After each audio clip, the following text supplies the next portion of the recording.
কথা বলতেছি, প্রথমে আল্লাহর দরবারে শুকরিয়া জ্ঞাপন করছি। মহান আল্লাহ আমাদের উপরে রহমত নাজিল করেছেন, এই ফ্যাসিস্ট হাসিনা সরকারের পতন ঘটিয়েছে। দ্বিতীয়ত, বিপ্লবী ছাত্র জনতাকে অভিনন্দন এবং শুভেচ্ছা। ধারাবাহিক লড়াই সংগ্রামের মাধ্যমে হাসিনার পতন নিশ্চিত করেছে। এই হাসিনার পতনের মধ্য দিয়ে আমাদের প্রাথমিক বিজয় অর্জন হয়েছে, কিন্তু এখনো আমাদের অনেক কাজ বাকি আছে।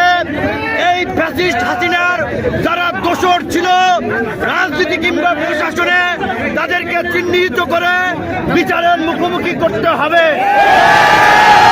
এখন পর্যন্ত অন্তর্বর্তীকালীন সরকার হয় নাই, এইখানে যেন কোন সামরিক শাসন কিংবা কোন ভারত নিয়ন্ত্রিত সরকার প্রতিষ্ঠা না হয়।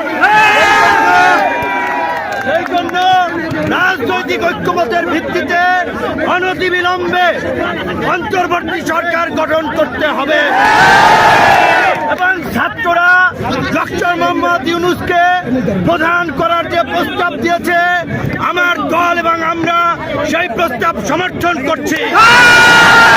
আমরা অনুরোধ জানাবো, আজকে সন্ধ্যার আগে মহামান্য রাষ্ট্রপতি ডক্টর ইউনূসের নেতৃত্বে অন্তর্বর্তীকালীন সরকার গঠন করে বিলুপ্ত কুকুরদের উপরে হামলার এদেশীয় এজেন্টদেরকে ব্যবহার করাটা চক্রান্ত করছে। আপনারা সংখ্যালঘুদেরকে নিরাপত্তা দিবেন।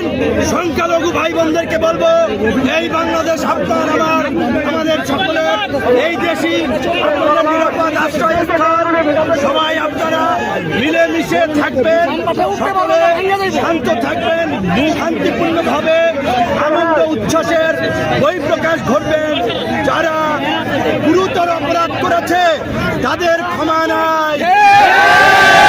টিভি কার্যালয়ে আমাদেরকে গরু ছাগলের মতো ঝুলাইছে।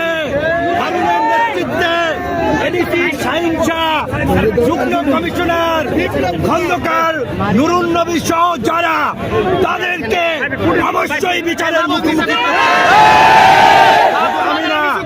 আমি বলেছিলাম, লজ্জায় তারা বলেন নাই।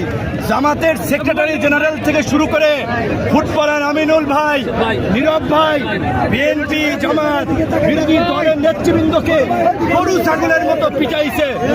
প্রশাসনের মধ্যে এই দুর্বৃত্তদেরকে চিহ্নিত করে অবশ্যই চাকরিচ্যুত করে জেলে ভরতে হবে।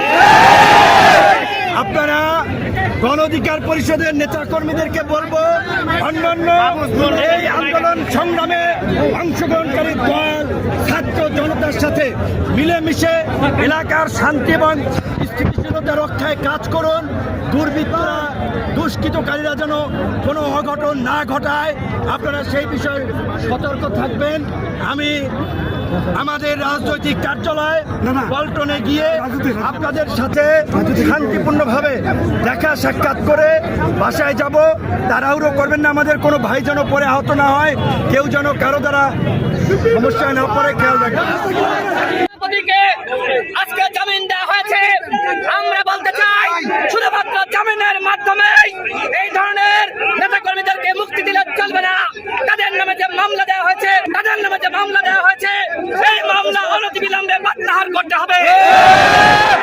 সাথী বন্ধুগণ, আমরা গতকাল মহামান্য রাষ্ট্রপতির সাথে সংলাপে বসেছিলাম। আমরা আহ্বান জানিয়েছি, অনতিবিলম্বে অন্তর্বর্তীকালীন সরকার দিতে হবে এবং এই অবৈধ সংসদকে বিলুপ্ত ঘোষণা করতে হবে।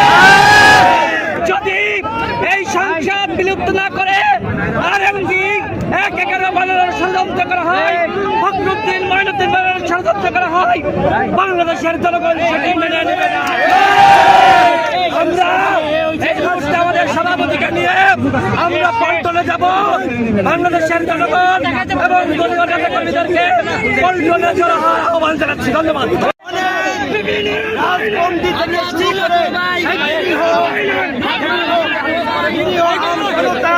কারাবন্দী আছে, অনতিবিলম্বে নির্বাহী আদেশের মাধ্যমে তাদের সকলকে মুক্তি দিতে হবে।